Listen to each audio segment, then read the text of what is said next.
Sobat Maestro, sesaat lagi kita akan bersama-sama mengikuti ibadah minggu bersama Gereja Isa Al-Masih Jemaat Maleer. Selamat mendengarkan.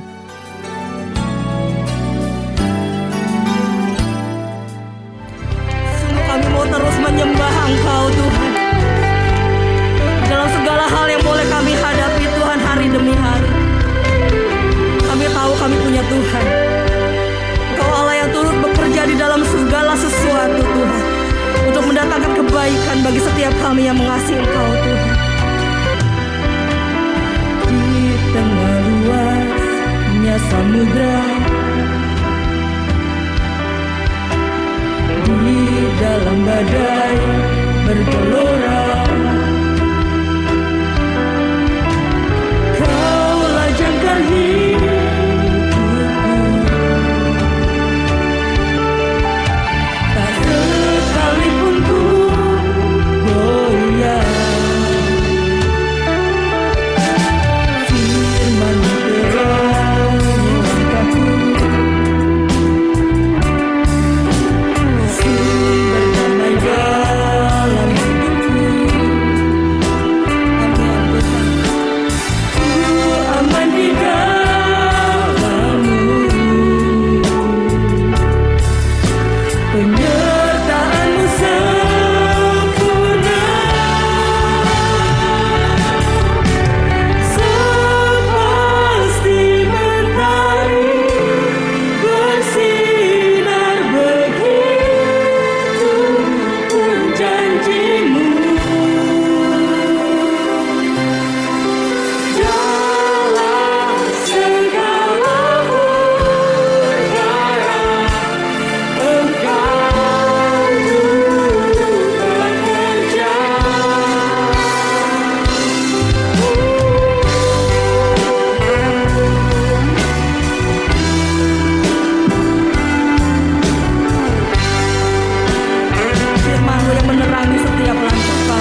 Yesus yang baik, terima kasih buat segala hal yang Tuhan kerjakan atas kehidupan kami.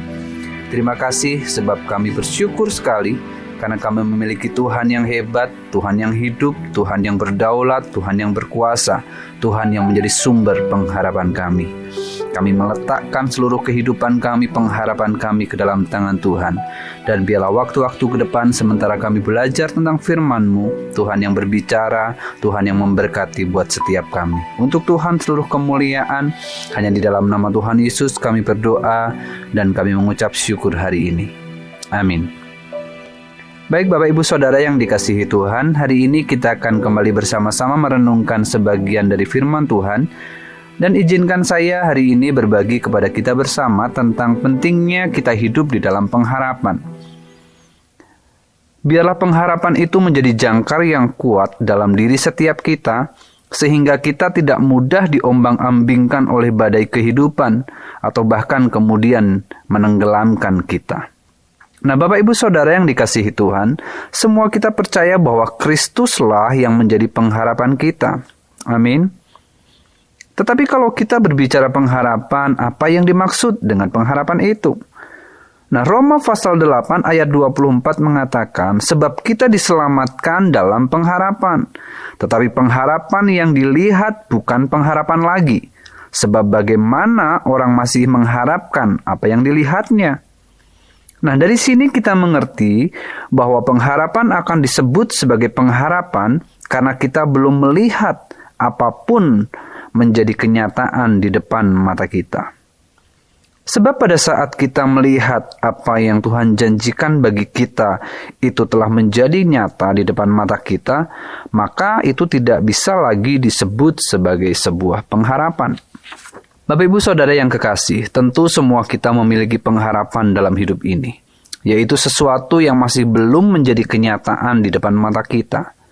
Namun pengertian dari kata pengharapan itu sendiri memberitahukan kepada kita bahwa pengharapan adalah hal baik yang kita nantikan di dalam keyakinan dan di dalam kesetiaan. Jadi yang menjadi pondasi, menjadi dasar, menjadi landasan pengharapan kita adalah keyakinan kita dan kesetiaan kita. Tentang apa? Tentang janji Tuhan. Nah, kita perlu menjadi orang yang memiliki keyakinan bahwa apa yang kita harapkan itu akan terjadi di masa depan. Kita percaya bahwa ada hal baik yang Tuhan sediakan bagi setiap kita, sehingga itu membuat kita mengambil sebuah keputusan untuk menantikan penggenapan janji Tuhan itu dalam hidup kita dengan penuh kesetiaan. Keyakinan, kepercayaan itu tidak mungkin terjadi secara tiba-tiba. Namun keyakinan itu haruslah kita bangun waktu demi waktu. Kita bangun hari demi hari, yaitu dengan terbiasa hidup merenungkan firman Tuhan. Bapak Ibu Saudara, tahukah kita bahwa di dalam firman Tuhanlah kita akan melihat dan menemukan setiap janji-janji Tuhan? Dan dari setiap perenungan kita akan firman Tuhan, itu yang kemudian akan membangun keyakinan di dalam diri kita. Bahkan kita akan menantikannya dengan setia. Sampai pada akhirnya janji itu digenapi atas hidup kita. Nah Bapak Ibu Saudara yang terkasih dalam Tuhan, saya mengajak Bapak Ibu Saudara untuk membuka Alkitab kita dalam Ibrani pasal yang ke-6, ayat yang ke-13 sampai ayat yang ke-20. Firman Tuhan berkata demikian. Sebab ketika Allah memberikan janjinya kepada Abraham, Allah bersumpah demi dirinya sendiri, karena tidak ada orang yang lebih tinggi daripadanya. Katanya, sesungguhnya aku akan memberkati engkau berlimpah-limpah dan akan membuat engkau sangat banyak. Abraham menanti dengan sabar dan dengan demikian Abraham memperoleh apa yang dijanjikan kepadanya. Sebab manusia bersumpah demi orang yang lebih tinggi, dan sumpah itu menjadi suatu pengokohan baginya yang mengakhiri segala bantahan. Karena itu, untuk lebih meyakinkan mereka yang berhak menerima janji itu akan kepastian putusannya, Allah telah mengikatkan dirinya dengan sumpah. supaya oleh dua kenyataan yang tidak berubah-ubah tentang mana Allah tidak mungkin berdusta, kita yang mencari perlindungan beroleh dorongan yang kuat untuk menjangkau pengharapan yang terletak di depan kita. Ayat 19 berkata, pengharapan itu adalah sauh yang kuat dan aman bagi jiwa kita, yang telah dilabuhkan sampai ke belakang tabir, di mana Yesus telah masuk sebagai perintis bagi kita. Ketika Ia, menurut peraturan Melkisedek, menjadi imam besar sampai selama-lamanya. Nah, Bapak Ibu Saudara, tadi saya sampaikan bahwa yang menjadi landasan pengharapan kita adalah keyakinan kita, kepercayaan kita, yaitu bahwa Tuhan adalah Tuhan yang dapat kita harapkan, bahwa Tuhan adalah Tuhan yang dapat kita andalkan. Nah, di Ibrani pasal 6 ayat 15 tadi berkata bahwa Abraham menanti dengan sabar, dan dengan demikian Abraham memperoleh apa yang dijanjikan Allah kepadanya. Nah, Alkitab sementara memberitahukan kepada kita tentang apa yang dilakukan oleh Abraham, yaitu menantikan dengan sabar. Sehingga pada akhirnya Abraham memperoleh apa yang dijanjikan oleh Tuhan terhadapnya. Nah, Bapak Ibu Saudara, mungkin yang menjadi pertanyaan buat kita hari ini adalah begini. Mengapa Abraham dapat menantikan janji Tuhan itu dengan sabar? Pertama begini, karena yang berjanji itu adalah Tuhan. Abraham dapat menantikan dengan sabar karena Abraham tahu bahwa yang berjanji itu adalah Tuhan. Abraham tahu bahwa yang memberikan masa depan buat hidupnya itu adalah Tuhan. Abraham tahu bahwa yang memberikan arahan, bimbingan, petunjuk dalam kehidupannya itu adalah Tuhan. Dengan kata lain, Abraham tahu tentang siapa dan seperti apa dan bagaimana Tuhan itu. Abraham tahu, Abraham paham tentang realita Tuhan. Sehingga pada akhirnya Abraham memutuskan untuk menyesuaikan pikirannya, menyesuaikan perasaannya, menyesuaikan tindakannya dengan janji Tuhan. Sebab pengharapan adalah sesuatu yang belum terlihat dan menjadi kenyataan. Tetapi karena Abraham tahu bahwa yang menjanjikan itu adalah Tuhan, maka Abraham memilih untuk mengikuti kehendak Tuhan. Bapak Ibu Saudara, Abraham tidak berupaya melakukan sebuah tindakan intervensi atau mendesak Tuhan agar Tuhan segera menggenapi apa yang menjadi janji Tuhan bagi Abraham. Kita paham itu karena Abraham kenal, itu karena Abraham percaya kepada Tuhan. Itu sebabnya mengapa Abraham sabar, karena Abraham tahu bahwa yang berjanji itu adalah Tuhan. Nah, kita mungkin bertanya, apa hal yang membuat Abraham kemudian bisa bersabar? Dikatakan di pasal 6 ayat 13 dan ayat 17. Sebab ketika Allah memberikan janjinya kepada Abraham, ia bersumpah demi dirinya sendiri. Kemudian di ayat 17 diulang kembali. Karena itu untuk lebih meyakinkan mereka yang berhak menerima janji itu akan kepastian putusannya, mari kita garis bawahi. Allah telah mengikatkan dirinya dengan sumpah. Bapak Ibu Saudara yang dikasihi Tuhan, mari kita pahami sungguh-sungguh bahwa Tuhan terikat dengan sumpahnya. Pernahkah Bapak Ibu Saudara kita berjanji atau kita bersumpah kepada seseorang? Mungkin kepada diri kita sendiri, kita berjanji atau bersumpah kepada istri, anak kita, ataupun orang lain. Atau pernahkah kita punya sebuah ikatan perjanjian, misalnya sebuah ikatan perjanjian kerja atau yang lain? Nah, pertanyaannya sekarang begini. Kapan kita akan bebas? Kapan kita akan merdeka? Kapan kita akan lepas dari ikatan perjanjian tersebut? Tentu ketika kita telah memenuhi apa yang menjadi isi perjanjian tersebut, bukan? Nah, kalau begitu mari kita pahami bahwa Tuhan akan merdeka, bahwa Tuhan akan bebas dari ikatan sumpahnya, ikatan perjanjiannya kepada kita. Hanya ketika Tuhan telah menyelesaikan apa yang telah Tuhan janjikan. Selama Tuhan belum menggenapi, selama Tuhan belum memenuhi, selama Tuhan belum menyelesaikan apa yang Tuhan janjikan, maka selama itulah Tuhan akan terikat dengan perjanjiannya.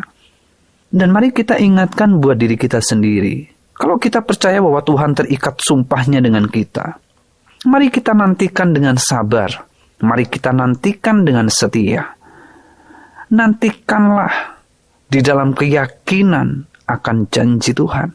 Kenapa ini penting? Sebab di ayat 18 kemudian dikatakan begini Bapak Ibu. Supaya oleh dua kenyataan yang tidak berubah-ubah. Satu, tentang mana Allah tidak mungkin berdusta. Kedua, kita yang mencari perlindungan beroleh dorongan yang kuat untuk menjangkau pengharapan yang terletak di depan kita. Berarti kita dapat dua hal hari ini. Dari ayat 18 kita diajar dua hal. Bahwa Tuhan adalah Tuhan yang tidak mungkin berdusta. Bahwa kita akan menjangkau pengharapan yang ada di depan kita. Nah, mungkin hari ini kita sedang menantikan pengharapan. Karena memang mungkin janji Tuhan belum dikenapi atas hidup kita hari ini. Tapi izinkan saya berkata kepada Bapak Ibu sekalian hari ini. Ini yang Alkitab katakan. Bahwa kita berlindung dan berharap kepada Tuhan. Dan pada apa yang Tuhan katakan. Dan berpegang pada ikatan sumpahnya. Sampai kapan? Sampai pada akhirnya kita mampu menjangkau pengharapan yang terletak di depan kita. Karena itu jangan pernah berhenti berharap.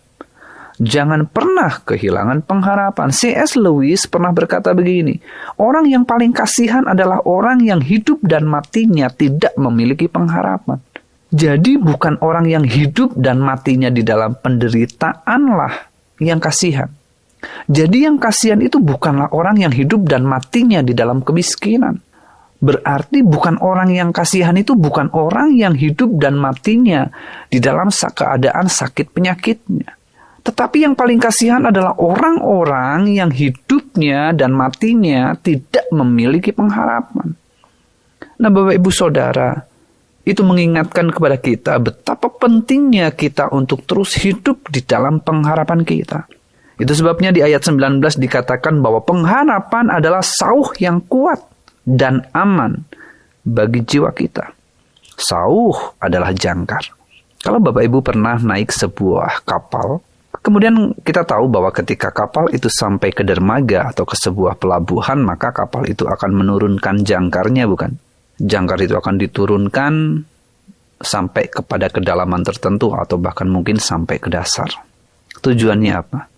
Untuk membuat kapal itu ada pada posisi diam dan aman.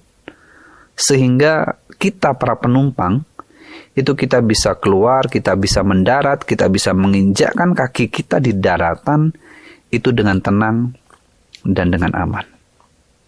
Bapak Ibu Saudara, jangkar bagi jiwa kita adalah pengharapan. Dan pengharapan di dalam Tuhan itu adalah sebuah kepastian.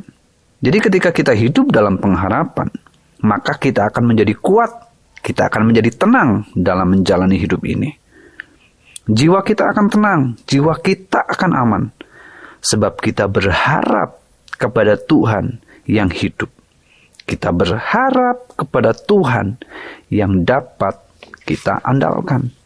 Bapak Ibu Saudara, ayat 19, ayat 20 memberitahukan kepada kita bahwa tabir itu telah terbelah. Sehingga sekarang tidak ada lagi batasan yang menghalangi kita untuk berlindung kepada Tuhan. Tabir itu terbelah sehingga tidak ada lagi batasan yang menghalangi kita untuk berharap kepada Tuhan. Tidak ada lagi batasan yang membuat kita terhalang untuk kita datang kepada Tuhan. So, mari kita katakan sama diri kita sendiri. Pengharapan adalah jangkar yang kuat. Yang memberikan kepastian di masa depan bahwa kita akan aman. Katakan pada diri kita bahwa Kristuslah pengharapanmu. Nah, Bapak Ibu Saudara, kalau kita buka dalam Roma pasal 4 ayat 18 sampai 21, di situ kita akan melihat bagaimana Alkitab sementara memberitahukan kepada kita bahwa Abraham tetap berharap kepada Tuhan, sekalipun tidak ada dasar untuk Abraham berharap.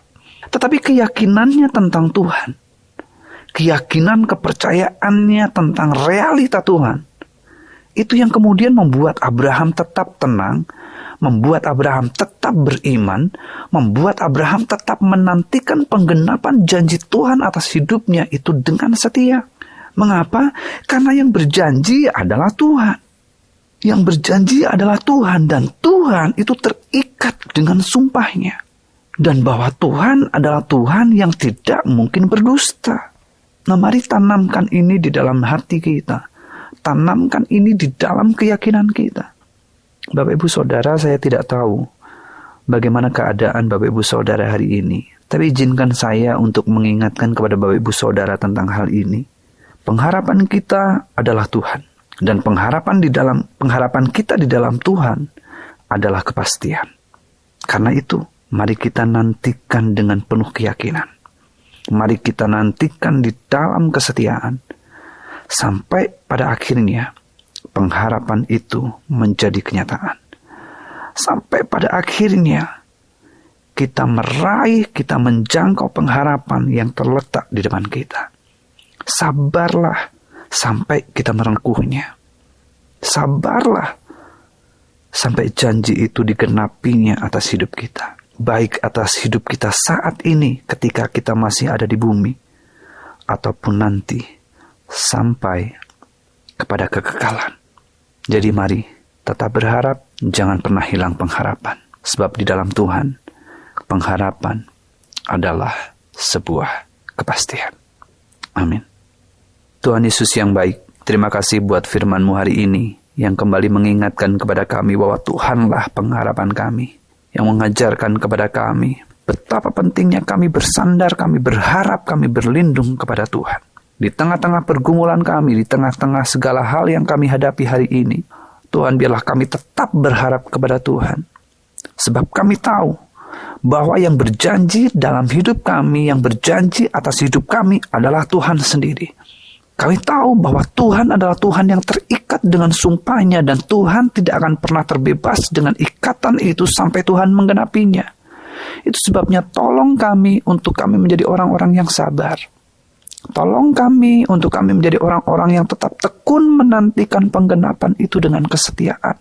Sampai pada akhirnya kami boleh menikmati segala hal baik, segala hal hebat, segala janji Tuhan atas hidup kami.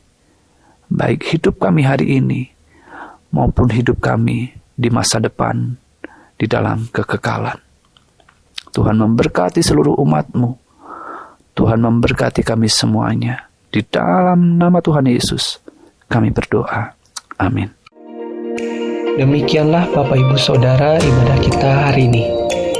Kami mengundang sidang jemaat untuk dapat tetap mengikuti ibadah online Gereja Isa Al-Masih Jemaat Maleer, baik melalui Radio Maestro 92,5 FM setiap hari Minggu pukul 12:15, atau melalui channel GIA Maleer di youtube.com setiap hari Minggu pukul 9.30. Bagi sidang jemaat yang membutuhkan dukungan doa, dapat mengirimkan beban doa melalui SMS ataupun WhatsApp di nomor 0821 1965 9019. Happy Sunday and God bless you.